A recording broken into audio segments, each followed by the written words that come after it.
Hello everyone, welcome to the Panchsheela academy. Myself Kamal Singh. और आज के लेक्चर में हम लोग शुरुआत करने जा रहे हैं स्ट्रेट लाइन मोशन पर। क्लास 11th के जो पिछले हमारे टॉपिक्स थे, जहां हमने डिस्कस किया था डायमेंशंस पर और हमने डिस्कस किया था यूनिट एंड मेजरमेंट पर। तो हमने यूनिट और मेजरमेंट करना सीख लिया। देन हम लोगों ने स्टार्ट किया है आज के लेक्चर से स्ट्रेट लाइन मोशन को। ओके, तो मोशन क्या होता है? मोशन की स्टडी हम साइंस में किस ब्रांच के अंदर करने वाले हैं, उसका बेसिक इंट्रोडक्शन आज हम डिस्कस करेंगे। ओके, और कॉन्सेप्ट के बारे में स्टडी करेंगे पॉइंट ऑब्जेक्ट के। तो आज का लेक्चर हमारा बेस्ड होगा motion in a straight line पर। तो जुड़े रहें आप हमारे साथ, कॉपी पेन उठाएं, नोट करना स्टार्ट करें और बने रहें हमारे साथ। साथ ही लाइक, शेयर और सब्सक्राइब करना बिल्कुल भी ना भूलें। आप लोग जितने ज़्यादा हो सके लाइक, शेयर और सब्सक्राइब जरूर करें हमारे चैनल को। Okay, so introduction to the straight line and concept of point object से हम लोग स्टार्ट करते हैं आज के लेक्चर को। Okay, so motion in a straight line. Okay, motion में आप लोगों ने स्टडी किया होगा कि जब भी कोई पार्टिकल अपनी पोजीशन में कुछ चेंज करता है with respect to our surrounding. Surrounding means जो हमारे आसपास रेफरेंस हमको दिखते हैं, उनकी कंपैरिजन में अगर आपका ऑब्जेक्ट अपनी पोजीशन में कुछ चेंज करता है तो उसे हम बोलते हैं motion.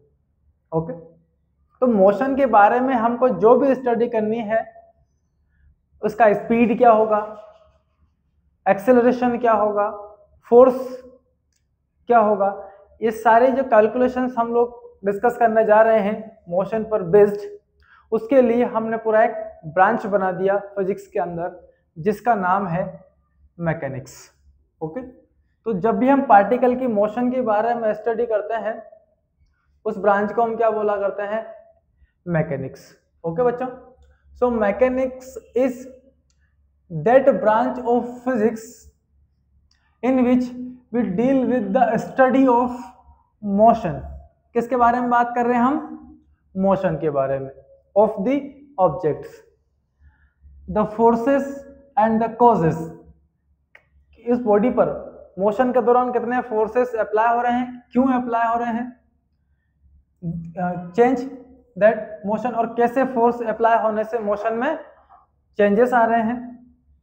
It explain how and why object move, rest, interact under various forces. Okay, तो जैसे किसी बॉडी पर कैसे कुछ फोर्स अप्लाई होते हैं तो उसकी जो कंडीशन है, स्टेट ऑफ मोशन है, वो बदल जाती है। चलता हुआ ऑब्जेक्ट रुक जाता है और रुका हुआ ऑब्जेक्ट जब उस पर आप कुछ फोर्स अप्लाई करते हैं तो वो मोशन करना स्टार्ट कर देता है। ओके, तो ये सारे कैलकुलेशन हम जिस ब्रांच के अंदर कर रहे हैं उसका पूरा नाम क्या रख दिया हमने? मैकेनिक्स। ओके, और अब मैकेनिक्स को हमने डिवाइड किया फर्दर ब्रांचेस में। So it is broadly divided into two main branches. Generally इसकी दो मेन ब्रांचेस हैं। ओके, पहला जो हमारा है वो है क्लासिकल मैकेनिक्स। तो क्लासिकल मैकेनिक्स वो होगा जिसमें हम किसी बॉडी के मोशन के, ऑब्जेक्ट के मोशन के बारे में हम लोग क्या करेंगे? स्टडी करेंगे। ओके, तो इसे हम बोला करेंगे क्लासिकल मैकेनिक्स। दूसरा हमारे पास है क्वांटम मैकेनिक्स, जहां हम बात करेंगे पार्टिकल के मोशन पर, इलेक्ट्रॉन के, प्रोटॉन के, न्यूट्रॉन के, इनके मोशन पर। तो जब स्मॉलेस्ट पार्टिकल पर जब मोशन की बात आती है तो that branch is known as quantum mechanics. और तीसरी ब्रांच हमारे पास यहाँ है रिलेटिविस्टिक मैकेनिक्स। मेनली हमारे पास ये दो ब्रांचेस हैं, क्लासिकल मैकेनिक्स और क्वांटम मैकेनिक्स। चलिए, तो बात करते हैं हम क्लासिकल मैकेनिक्स की। तो क्लासिकल मैकेनिक्स हमें क्या एक्सप्लेन करता है? तो जब हम क्लासिकल मैकेनिक्स की बात करेंगे तो हम बात किस पर कर रहे हैं? ऑब्जेक्ट के मोशन पर बात कर रहे हैं।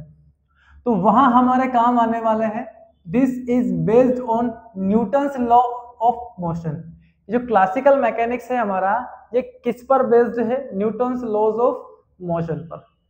ओके, मोशन से रिलेटेड साइंटिस्ट न्यूटन ने हमको कुछ लॉज गिवन किए थे, जिसमें हमने बात की थी इनर्शिया ऑफ मोशन के बारे में, change in momentum of the particle is direct proportional to force के बारे में, और तीसरा एक्शन इक्वल टू रिएक्शन। ये 3 लॉ हमको किसने गिवन किए थे? साइंटिस्ट न्यूटन ने, जिसके बेसिस पर हम किसी बॉडी के मोशन के बारे में स्टडी कर सकते हैं। जनरली ये सारे लॉज हमारा नेक्स्ट चैप्टर में हम लोग इसका अलग से डिस्कशन करेंगे, वहां इसके बारे में ब्रीफली हम लोग डिस्कस करेंगे लॉज ऑफ मोशन कितने टाइप के हैं। ओके, सो यहाँ किसकी बात चल रही है? ये बेस्ड है पूरा classical mechanics Newton's laws of motion पर, and deal with the microscopic object moving much slower than the speed of light. यहाँ जो पार्टिकल हमारे मोशन करेंगे, वो पार्टिकल हमारे जो लाइट की स्पीड होती है, लाइट की स्पीड के बारे में आपको मालूम है कितना होता है? 3 × 10⁸ मीटर पर second. This is the speed of light. अब जिस ऑब्जेक्ट के मोशन की हम लोग यहाँ डिस्कस करेंगे, वो ऑब्जेक्ट हमारे इस स्पीड से स्लोवर चलेंगे, means the speed of our object is less than speed of light. Okay, तो ये है हमारा क्लासिकल मैकेनिक्स। इसको भी हमने फर्दर 3 ब्रांचेस के अंदर अलग अलग डिवाइड किया है। It is further divided into number 1 statics. Static का मतलब होता है रेस्ट। ओके, तो जब भी कोई बॉडी रेस्ट में होगी, उस केस में हम जब पार्टिकल पर स्टडी करेंगे, that is known as static. Okay, study of object at rest और इन इक्विलिब्रियम। इक्विलिब्रियम की कंडीशन भी हमारी रेस्ट ही मानी जाती है। जैसे एक ऑब्जेक्ट पर एक फोर्स अप्लाई होता है इस डायरेक्शन में, दूसरा फोर्स अप्लाई करते हैं हम इस डायरेक्शन में, एक फोर्स अप्लाई होता है इस पर यहाँ से, और अगला फोर्स अप्लाई होता है इस पर यहाँ से। तो हमने देखा कि F1, F2, F3, F4 ये चारों फोर्सेस एक दूसरे के इक्वल है और साथ ही एक दूसरे के अपोजिट है। तो इस बॉडी पर लगने वाला जो F नेट है, वो F नेट इक्वल टू कितना हो जाएगा? 0। इस कंडीशन को हम बोलते हैं इक्विलिब्रियम। तो इस केस में हम इस बॉडी पर क्या कर रहे हैं? स्टडी कर रहे हैं। ओके, तो इस ब्रांच में का नाम रखा हमने स्टैटिक्स। ओके, यहां पर हम बात करेंगे फोर्स आर बैलेंस्ड। अगर कोई ऑब्जेक्ट इक्विलिब्रियम में है, इसका मतलब ये जो हर एक फोर्स है, ये सारे के सारे क्या है? एक दूसरे के इक्वल हैं, मींस बैलेंस एक दूसरे को ये करते हैं। इसका इफेक्ट जितना है उतना ही इसका बॉटम टू टॉप की डायरेक्शन में है। जितना यहाँ से लेफ्ट टू राइट है, उतना ही यहाँ से राइट टू लेफ्ट है। सारे फोर्स क्या है? बैलेंस कंडीशन में है और बॉडी हमारी इक्विलिब्रियम में है। ओके, तो इसका यूज करते हुए हम बनाते हैं जो ब्रिजेस हम लोग डेवलप करते हैं, उनका डिजाइन हम रेस्ट कंडीशन के बेस पे ही प्रिपेयर करते हैं। Balance force in cranes. Cranes के अंदर फोर्स को बैलेंस हम स्टैटिक सिचुएशन में करते हैं, और बिल्डिंग के जितने भी सपोर्ट्स हैं वो सब भी हम कहाँ मैनेज करते हैं? जब आपका ऑब्जेक्ट रेस्ट कंडीशन में हो। चलिए नेक्स्ट हमने इसको डिवाइड किया काइनेमेटिक्स में। काइनेमेटिक्स का मतलब होता है मोशन, स्टेट का मतलब रेस्ट और काइनेमेटिक्स का मतलब मोशन। ओके, तो study of motion without considering force. बिना फोर्स को कंसिडर किए हम जब किसी पार्टिकल के मोशन पर स्टडी करते हैं, that branch is known as kinematics. Okay, इसमें हम डिस्कस करेंगे पोजीशन के बारे में। हमको फोर्स की कोई नीड नहीं है पोजीशन को एक्सप्लेन करने में। एक पार्टिकल घर से चला, एक्स डायरेक्शन में चला वो 4, यहां से वाई डायरेक्शन में चला वो कितना? 3, ये वाई डायरेक्शन, और इस पार्टिकल का पोजीशन है ये, इसके कोऑर्डिनेट्स होंगे x, y, और ये जो वेक्टर है ये रिप्रेजेंट करेगा इस पार्टिकल की पोजीशन के बारे में। तो यहाँ पर पोजीशन को एक्सप्लेन करने के लिए मुझे फोर्स की रिक्वायरमेंट नहीं है। Velocity, change in displacement, with respect to time, acceleration change in velocity with respect to time, और displacement change in position, and finally time. Okay तो जब हम फोर्स को कंसीडर नहीं करेंगे उस केस में position, velocity, acceleration, displacement, time, इन सभी पर जो हम स्टडी कर रहे हैं वो है हमारा काइनेमेटिक्स. ओके एग्जांपल्स लें. Motion in a straight line, जैसे कोई पार्टिकल किसी स्ट्रेट लाइन पर ट्रेवल कर रहा है. स्ट्रेट लाइन का मतलब होता है एक पार्टिकल अपने एक ही कोऑर्डिनेट में क्या करे, चेंज. मान लीजिए ये एक्स कोऑर्डिनेट है तो एक ऑब्जेक्ट चल रहा है 1 2 3 4, हर बार अपने एक्स कोऑर्डिनेट को क्या कर रहा है, चेंज. इस मोशन को बोला जाता है स्ट्रेट लाइन मोशन. ओके या इसे हम बोलेंगे rectilinear motion. Straight line motion और rectilinear motion. Okay projectile motion, और प्रोजेक्टाइल मोशन में हम आगे स्टडी करेंगे. अभी प्रोजेक्टाइल मोशन आना बाकी है नेक्स्ट चैप्टर के अंदर. जब हम एक बॉडी को वर्टिकल डायरेक्शन को छोड़ते हुए एंगल थीटा से थ्रो करते हैं तो वो ऐसे मूव करती है और सरफेस के किसी दूसरे पॉइंट पर जाके गिर जाती है. इस समय वो थोड़ा एक्स में चलती है और थोड़ा कहाँ चलती है, वाई में. तो इसे बोला जाता है प्रोजेक्टाइल मोशन, या इसे आप कह सकते हैं motion in a plane. Okay तो काइनेमेटिक्स में हम बात करेंगे स्ट्रेट लाइन मोशन पर, और बात करेंगे हम किस पर, प्रोजेक्टाइल मोशन पर. ओके तो ये थी हमारे क्लासिकल मैकेनिक्स के दो ब्रांच. स्टैटिक मतलब रेस्ट और काइनेमेटिक्स मतलब मोशन के बारे में study without considering the forces. Next है डायनेमिक्स. डायनेमिक्स का मतलब भी मोशन होता है लेकिन साथ में हम इन्वॉल्व कर देंगे अब फोर्सेस को. काइनेमेटिक्स में हमने फोर्सेस की एंट्री नहीं करवाई थी. अब हम क्या करेंगे, study of motion with forces that cause it. भाई जितनी भी मोशन होती है कहीं ना कहीं फोर्स की वजह से होती है. ओके तो फोर्स जैसे बॉडी पर लगेगा तो वो क्या कंडीशन उसके साथ बनने वाली है, मोशन होगा, कितनी स्पीड से वो चलेगा वगैरह वगैरह. ओके तो इसमें हम फोर्स की बात कर रहे हैं और फोर्स के लिए न्यूटन ना आए ऐसा हो नहीं सकता. सो इस में हम बात करेंगे न्यूटन्स लॉज पर, फ्रिक्शन पर, टेंशन पर और ग्रेविटी पर.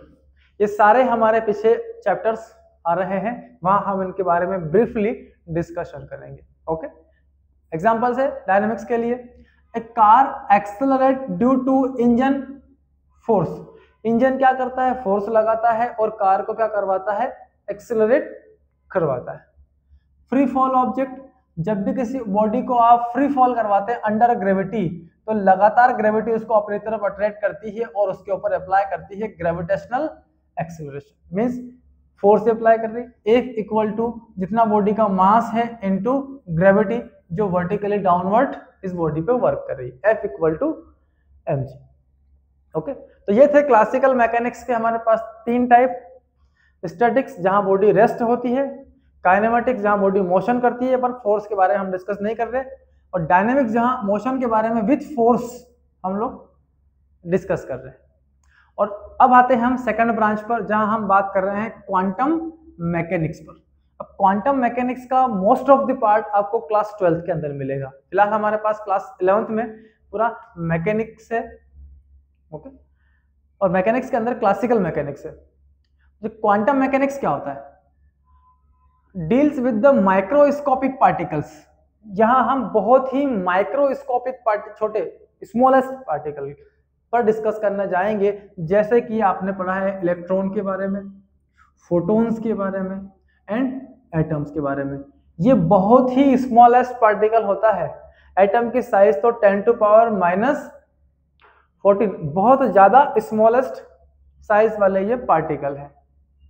इनकी मोशन पर स्टडी करेंगे, इनकी एनर्जी पर हम लोग स्टडी करेंगे. Describe using probability and wave function. Okay wave function के बारे में डिस्कस करेंगे. ठीक है examples, electron movement in atoms.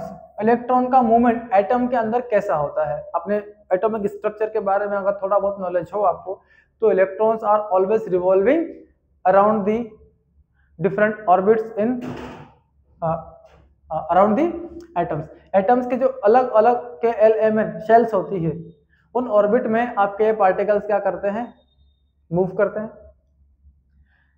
Semiconductor के बारे में हम लोग डिस्कस करेंगे। जनरली सेमीकंडक्टर आपका लास्ट यूनिट है जहां हम सिलिकॉन, जर्मेनियम और इन पर डिस्कस करने वाले हैं। ओके, तो क्वांटम मैकेनिक्स में हम इन्हीं माइक्रोस्कोपिक पार्टिकल पे क्या करेंगे, स्टडी करेंगे। और तीसरा ब्रांच जो था हमारे पास वो है relativistic mechanics. Describe motion when object move close to the speed of light. अब यहाँ जो हम ऑब्जेक्ट के मोशन पर डिस्कस करेंगे वो लगभग स्पीड के जो light of speed of light है आपका 3 × 10⁸ मीटर पर सेकंड अप्रोक्स, इसके आसपास की स्पीड से आपके पार्टिकल क्या करते हैं, मूवमेंट करते हैं। उस केस में जो स्टडी होती है उसे हम बोलते हैं relativistic mechanics. Okay, based on Einstein theory of relativity. किस पर बेस्ड है, जो आइंस्टाइन की थ्योरी ऑफ रिलेटिविटी है उस पर ये पूरी ब्रांच हमारी बेस्ड है। ओके, एग्जांपल्स है हमारे पास, जैसे जीपीएस सैटेलाइट कहाँ घूमता है, अर्थ के बाहर, उसके ऑर्बिट में। हाई एनर्जेटिक पार्टिकल फिजिक्स, जो हाई एनर्जेटिक पार्टिकल्स होते हैं उनके बारे में यहाँ स्टडी होती है। तो ये था हमारा मैकेनिक्स, और मैकेनिक्स के अंदर हमने पार्टिकल के रेस्ट के बारे में स्टडी किया है, मोशन के बारे में स्टडी किया है, और उसकी अलग अलग हमने क्या कर दी, ब्रांचेस डिवाइड कर दी। ओके, तो क्लासिकल मैकेनिक्स की मेनली हमारे पास कितनी ब्रांच हो गई, मैकेनिक्स के 3 ब्रांच, क्लासिकल, क्वांटम और रिलेटिविस्टिक। अब क्लासिकल को 3 ब्रांच में डिवाइड कर दिया, रेस्ट में स्टैटिक्स हो गया, मोशन में काइनेमेटिक्स हो गया, और अगला मोशन विद फोर्स डायनेमिक्स हो गया। और हमारा मैकेनिक्स का दूसरा ब्रांच क्वांटम मैकेनिक्स, और तीसरा क्या है, रिलेटिविस्टिक मैकेनिक्स। ओके, तो ये था मैकेनिक्स। और हम आते हैं हम पहले टॉपिक पर। ठीक है, तो हम अभी बोल रहे हैं रेस्ट रेस्ट रेस्ट। तो ये रेस्ट एक्चुअल है क्या, कैसे हम किसी बॉडी की इस कंडीशन को, इस सिचुएशन को एक्सप्लेन करेंगे। रेस्ट का मतलब होता है नो मोशन। इन मोशन कब नहीं होता है, तो क्या कोई ऑब्जेक्ट रेस्ट में है, मीन्स कोई मोशन नहीं कर रहा है। और मोशन को हम डिफाइन करने के लिए क्या यूज करते हैं, जैसे हम बोलते हैं कि ये पर्सन एक रेस्ट में है। ठीक है, मीन्स ये अपनी पोजीशन में कोई चेंज नहीं कर रहा है। ओके, लेकिन हम बैठे हैं कहाँ पर, अर्थ की सरफेस पर।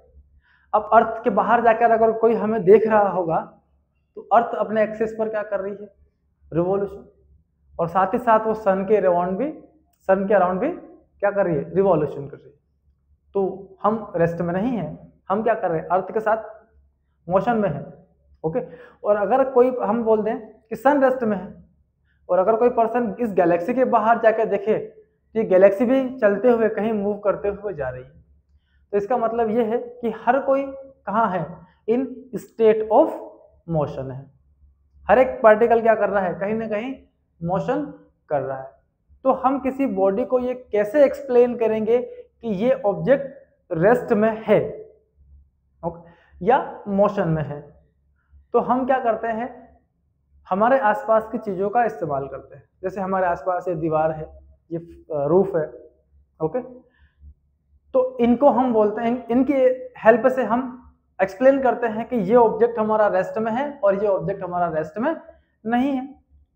ओके, तो इन्हें हम बोलते हैं फ्रेम ऑफ रेफरेंस। भाई, जिससे हम किसी बॉडी की कंपैरिजन करते हैं, उसकी पोजीशन के बारे में कंपैरिजन करते हैं कि हमने देखा कि ये पर्सन यहाँ बैठा हुआ था, इसकी इस दीवार से डिस्टेंस है 2 मीटर। अभी हम देख रहे हैं डिस्टेंस 2 मीटर है। 1 घंटे बाद हमने देखा ये डिस्टेंस 2 मीटर है। 2 आवर्स के बाद देखा हमने ये डिस्टेंस अभी भी कितना है, 2 मीटर है।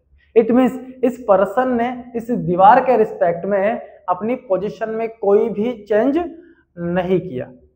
इसका मतलब यह है कि this person respect to this wall remains at in static condition, means rest condition.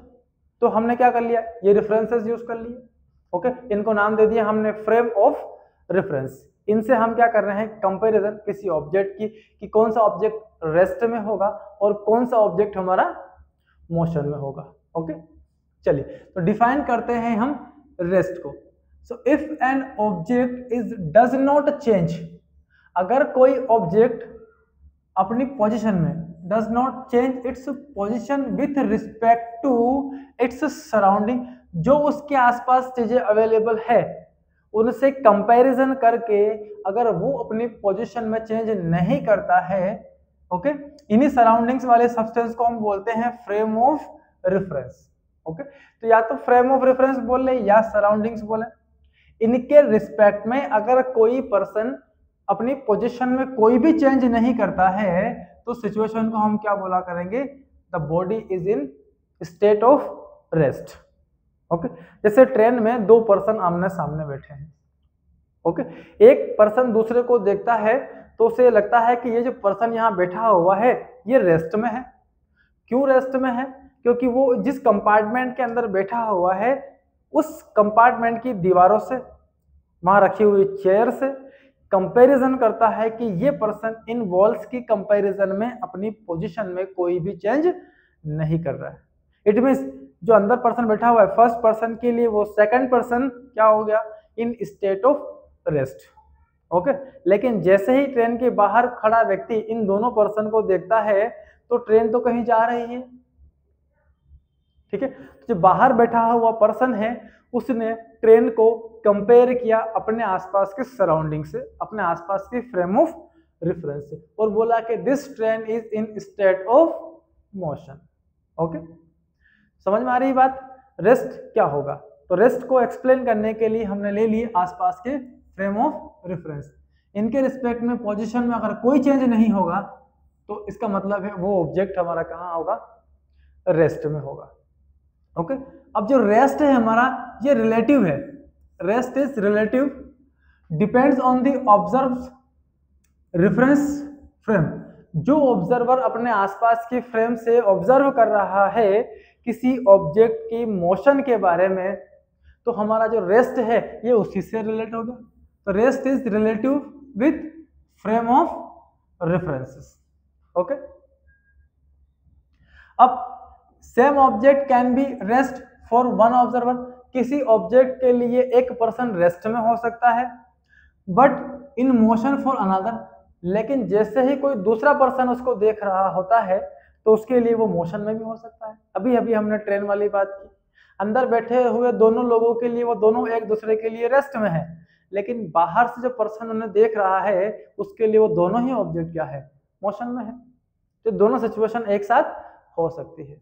Okay, example है, a passenger sitting in moving train is at rest relative to the train. Train के relate में ये rest में है but in motion relative to the ground, और ground की respect में कहीं चलकर जा रहे होते हैं। चलिए, तो ये बात हो गई हमारी रेस्ट की। अब हम बात करते हैं मोशन की, तो थोड़ा सा चेंज कर दो। अब आपका पर्सन जो यहाँ कुर्सी पर बैठा हुआ था आसन लगाए, अब वो भाई साहब यहाँ से निकल लिए। कहाँ निकल लिए, कहीं दूर चले गए। तो इस वॉल की कंपैरिजन में उन भाई साहब ने अपनी पोजीशन में क्या कर लिया, चेंज। और जब भी वो इस पोजीशन में चेंज कर रहे हैं हमने बोल दिया ये पार्टिकल किस में आ गया, इन स्टेट ऑफ मोशन में। Okay, if an object change its position with respect to surrounding और frame of reference is called motion. तो इसे हमने क्या नेम दे दिया, मोशन। ओके, कुछ की पॉइंट्स है इसके हमारे। मोशन इज ऑल्सो रिलेटिव, ये भी रिलेटिव है किससे, फ्रेम ऑफ रेफरेंस से, क्योंकि हम इसमें भी कंपैरिजन किससे करेंगे, फ्रेम ऑफ रेफरेंस से ही करेंगे। To describe motion we need, motion को डिस्क्राइब करने के लिए हमें रेफरेंस पॉइंट की जरूरत पड़ेगी, जैसे ओरिजिन। ओके, जैसे ये ओरिजिन है, सेंटर, ये एक्स है, ये वाई है, कोई पर्सन यहाँ है, फिर यहाँ है, फिर यहाँ है, ऐसे जा रहा है, तो हम किससे कंपेयर करेंगे, ओरिजिन से। Time, position, coordinate. टाइम और पोजीशन, कोऑर्डिनेट, ये सभी चीजें हमको रिक्वायर्ड होगी जब हम किसी बॉडी के मोशन के बारे में स्टडी करेंगे। ओके, एग्जांपल से ले लेते हैं, a car moving with 60 kilometre per hour relative to the road is in motion relative to the road. अब रोड के रिलेटिव में वो 60 किलोमीटर पर आवर की स्पीड से भाग रही है, तो वो तो क्या हो गई, मोशन में। But at rest relative to another car moving alongside at the same speed. लेकिन दूसरी कार जो उसके पास में दौड़ रही है सेम स्पीड से, उसके लिए वो क्या होगी, रेस्ट में। ओके, चलिए नेक्स्ट आते हैं हम पॉइंट ऑब्जेक्ट पर। अब पॉइंट ऑब्जेक्ट बड़े काम के हैं हमारे। क्या होते हैं पॉइंट ऑब्जेक्ट? पॉइंट का मतलब होता है इतने ऐसे ऑब्जेक्ट, जनरली तो हम बोलते हैं डायमेंशन लेस होना चाहिए, ओके, लेकिन जरूरी नहीं है कि डायमेंशन लेस ये ऑब्जेक्ट हो, उन्हीं को पॉइंट ऑब्जेक्ट बोला जाए। पॉइंट ऑब्जेक्ट क्या होते हैं? जैसे मान लीजिए हमने एक ट्रेन स्टार्ट की बॉम्बे से, और वो ट्रेन चलते चलते कहाँ पहुंच जाती है, दिल्ली। उसने डिस्टेंस ट्रेवल कर लिया 5000 किलोमीटर, ये पहुंच गई 24 आवर में दिल्ली। तो जिस समय उसका इंजन पहुंचा होगा उस समय उस ट्रेन के अंदर बैठा हुआ गार्ड भी 24 आवर्स में कहाँ पहुंच जाएगा, दिल्ली। इस समय ट्रेन का जो लेंथ है वो है 200 मीटर, और उसने डिस्टेंस ट्रेवल किया है कितना, 5000 किलोमीटर। अब 5000 किलोमीटर को अगर आप मीटर में कन्वर्ट करेंगे तो कितना आएगा, अप्रोक्सीमेट 5 × 10⁶, ठीक है, लगभग 50 लाख मीटर के आसपास।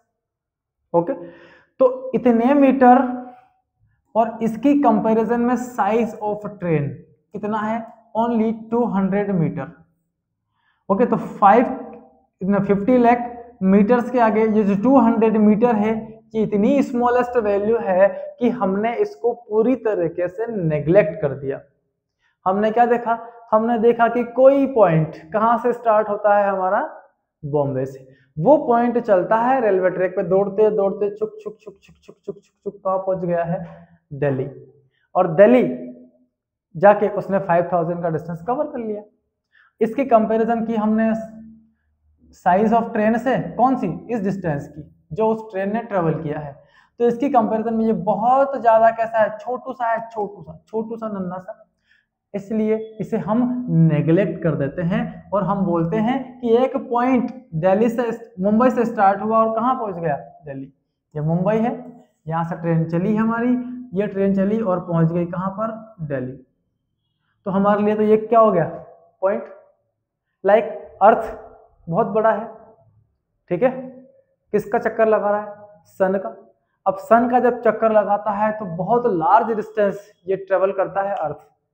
इसकी कंपैरिजन में अगर साइज ऑफ अर्थ की बात करेंगे आप, तो ये इतनी छोटी हो गई है कि हम एक पॉइंट कंसीडर कर सकते हैं। सन कहीं पर है और इसके आसपास ये एक पॉइंट यहाँ से दौड़ता है, चक्कर लगाता है और वापस अपनी जगह पहुंच जाता है। अर्थ एक पॉइंट ऑब्जेक्ट होगा, जबकि अगर देखा जाए तो हम कहाँ हैं, अर्थ पर ही है। कितना बड़ा अर्थ है हमारे पास, लेकिन इसके बाहर कोई पर्सन अगर बैठा हुआ देख रहा है तो उसके लिए तो अर्थ एक पॉइंट है जो यहाँ से चक्कर लगाते हुए सन का एक कंप्लीट रिवॉल्यूशन तय कर लेती है। ओके, तो क्या होंगे पॉइंट ऑब्जेक्ट, जब जब हम किसी बॉडी की साइज की कंपैरिजन करेंगे उसके थ्रू ट्रेवल की गई डिस्टेंस से, और अगर ट्रेवल की गई डिस्टेंस इतनी लार्ज है कि उस बॉडी का साइज उसके आगे कोई मायने नहीं रखता, इस कंडीशन को हम बोलते हैं पॉइंट ऑब्जेक्ट। ये होंगे हमारे point object. A point object is an object whose size small compare to distance it travelled और the scale of observation that we can ignore its dimension and treat it as a single point in the space. Okay, तो बहुत large distance जब वो travel कर रहा है उसकी comparison में हम उस बॉडी को इतना, उसका साइज इतना छोटा ले रहे हैं कि वो हमारे लिए क्या बन जाए, एक पॉइंट ऑब्जेक्ट। ओके, एग्जांपल्स है, train moving from Delhi to Mumbai, अभी अभी बात की हमने इसके साइज को इग्नोर कर दिया।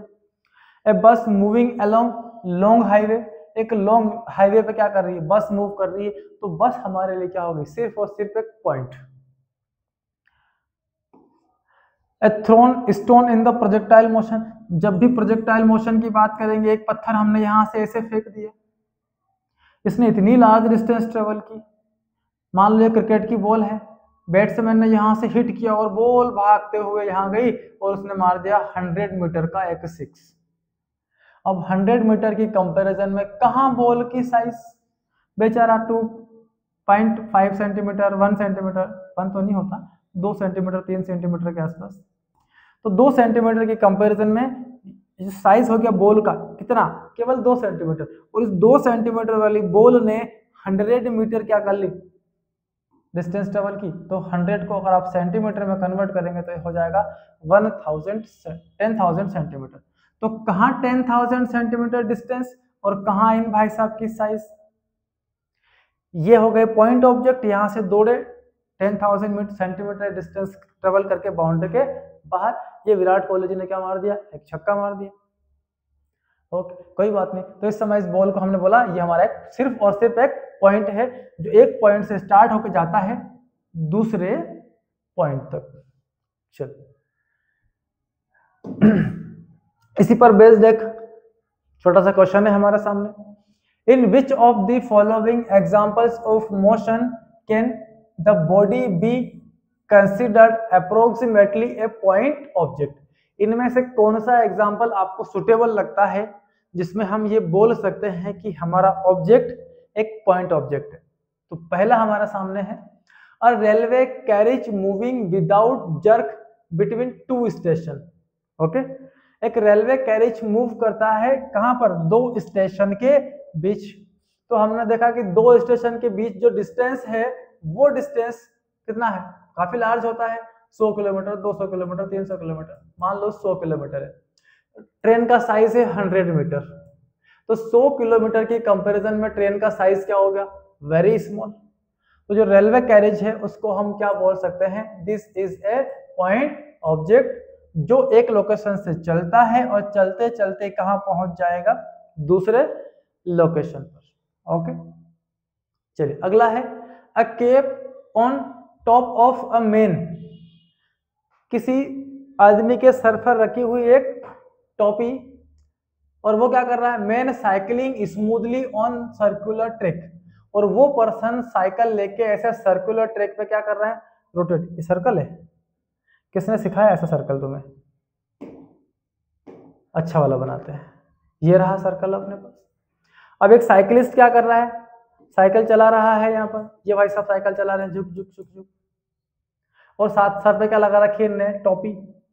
अब ये टोपी पहन के इस सर्कल पर क्या कर रहे हैं, मूव। तो जो डिस्टेंस ट्रेवल करेंगे इस सर्कल पर, इसकी कंपैरिजन में साइज ऑफ कैप क्या हो गया हमारे लिए, एक पॉइंट यहां से चलता है, सर्कल पर ऐसे गोल गोल चक्कर लगा रहा है। तो हम यहां बोल सकते हैं जो केप हमारा है वो केप क्या हो गया, एक पॉइंट ऑब्जेक्ट हो गया, पॉइंट ऑब्जेक्ट। ओके, नेक्स्ट है, a spinning cricket ball that turns sharply on hitting the ground। चलो क्रिकेट की बात आ जाती है तो हम बड़े भावुक हो जाते हैं, क्रिकेट से हमारा विशेष प्रेम है। ओके, अरे क्या दिक्कत है, क्रिकेट की बात आ रही है, लाइन नहीं बन रही, बन गई। तो एक बॉलर ने यहां से बॉल को थ्रो किया, तो बॉल ऐसे घूमते हुए यहां गिरी, सरफेस पर टर्न हुई। अब जो सरफेस को टच करेगी वहां जो डिस्टेंस वो ट्रेवल करेगी ना, अब वो डिस्टेंस इतनी छोटी है, 0.2 सेंटीमीटर, 1 सेंटीमीटर, बहुत ही कम। उसकी कंपैरिजन में अगर आप बॉल की साइज की बात करेंगे तो बॉल की साइज लार्ज है, तो इस समय हम उसे पॉइंट ऑब्जेक्ट कंसिडर नहीं कर सकते हैं। इस समय वो बॉल हमारी होगी बॉडी ऑब्जेक्ट। ओके, क्योंकि इस समय बॉडी का जो साइज है लार्जर देन क्या है, डिस्टेंस ट्रेवल, तो इसको हम बोलेंगे बॉडी ऑब्जेक्ट।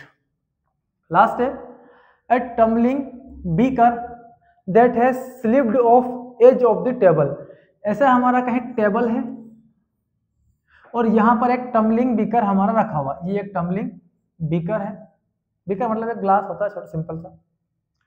ओके, अब ये यहां से गिराया, तो जब गिरेगा तो इस भाई साहब का जो साइज है वो इस डिस्टेंस की कंपैरिजन में कैसा है, वेरी स्मॉल। इसलिए इस टम्बलिंग बीकर को भी हम क्या बोल सकते हैं, it is a point object, क्योंकि इन भाई साहब ने जो डिस्टेंस ट्रेवल किया है यहाँ पर, वो डिस्टेंस हमारा काफी लार्ज है as compare to size of body. Okay, so tumbling beaker is also a point object. तो क्लियर है आप सभी को सारे एग्जांपल्स, इनके बेसिस पर हम बोल सकते हैं कि कौन पॉइंट ऑब्जेक्ट होगा और कौन बॉडी ऑब्जेक्ट। तो आज के लेक्चर में हमने स्टडी किया मोशन इन स्ट्रेट लाइन के कुछ छोटे से कॉन्सेप्ट, जहां हमने डिस्कस किया है मोशन हम जिन ब्रांच में स्टडी करते हैं वो हमारा मैकेनिक्स होगा, और मैकेनिक्स को भी हमने क्लासिफाई किया 3 अलग अलग ब्रांच में। ओके, फिर हमने पॉइंट ऑब्जेक्ट की बात की, रेस्ट, मोशन और फिर पॉइंट ऑब्जेक्ट के बारे में। तो आज के लेक्चर में इतना ही। नेक्स्ट लेक्चर में हम लोग डिस्कस करेंगे डिस्टेंस, डिस्प्लेसमेंट, वेलोसिटी और स्पीड पर। ओके, तो बने रहें हमारे साथ और देखते रहें हमारे लेक्चर्स को और पढ़ते रहें, मस्त रहें। All the best.